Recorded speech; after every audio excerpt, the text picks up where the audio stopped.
You wouldn't believe how many brilliant but simple ideas are in here. Aviation is cool and everything, but cheap ratchet straps are the true pinnacle of engineering, if you ask me. Let's put it together, starting with the ratchet gears. The back of the teeth are not straight, but curved. That's because the engineers don't take the height of the teeth and spread it out equally in a straight line. No, they rotate it evenly around the center of the gear, which automatically results in a curve, because the parts that are further away from the center also move more with a given rotation. This way, the latches, officially called the poles, move at a constant speed and the ratchet feels smooth to operate. These two gears have two holes in them for two oddly shaped pieces of metal that together form the axle, officially called the windlass. This two-part axle is really the breakthrough idea that makes these so cheap. You need an axle with a slot for the strap, and you might be smart enough to use the same slot to connect the gears to the axle, but the idea that the axle can just be two separate pieces entirely and that the gears will hold them together is truly smart from the person that first came up with it. Because this makes the axle dirt cheap and improves the manufacturing process immensely, because you don't need to machine the axle, you just cut it off, and you don't need to weld or screw anything together. A small tangent. Have you ever wondered why just going through a slot is good enough to hold all the power of a ratchet strap? Well, that's because of two reasons. First is that when the tight end of the strap pulls outward, the loose end is pulled inwards, and they are wound together. So it isn't just the friction against the axle that holds it in place, it's mostly the friction against itself. And secondly, when the strap is pulled tight, the pressure is increased between the layers of the strap. And as you might know, more pressure equals more friction. So much so that the friction grows faster than the pulling force. So no matter how hard you pull, the friction you need to overcome will always be more than the pulling force. The latch in the handle has two ears that ride in the slots.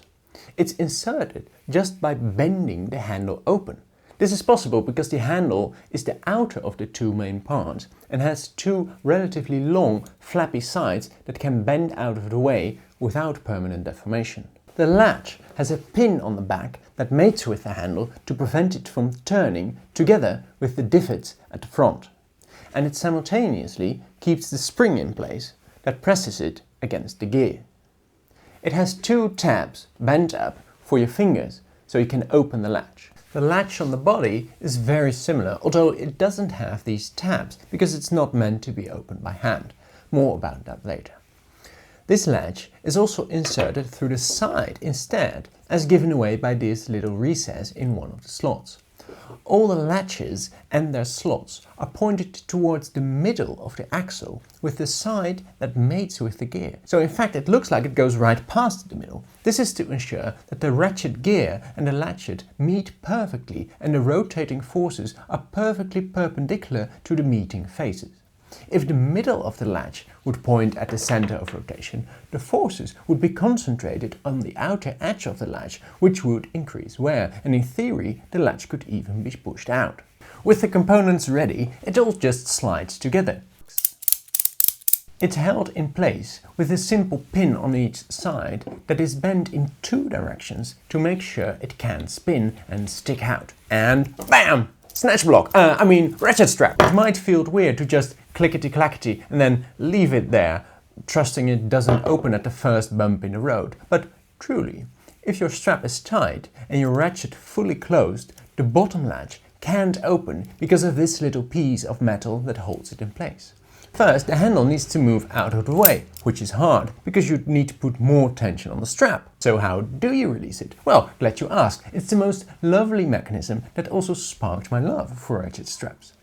By pulling the latch on the handle up, you can lift it over the teeth of the ratchet gear and eventually over the stop that normally keeps the handle from going further. That's because if you do go further, these thicker parts on the end of the handle, officially called the cams, will push the other latch up.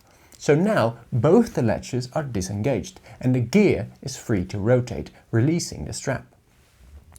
There is a second stop for the handle that prevents it from going further, with a small divot in front, preventing the handle from moving back by itself, so you can give it a good yank to unroll the strap. On the bottom of the body there's this hole. It's there to open the bottom latch with a screwdriver or something in case you can't fully open the handle to use the cams. I think it would be very unwise to use this hole to mount the ratchet strap somewhere, because this flimsy piece of metal is only strong in tension. On the bottom of the body, the corners also look slightly different than on the handle. These are called fillets, and they are there because the body experiences a lot of tension, unlike the handle.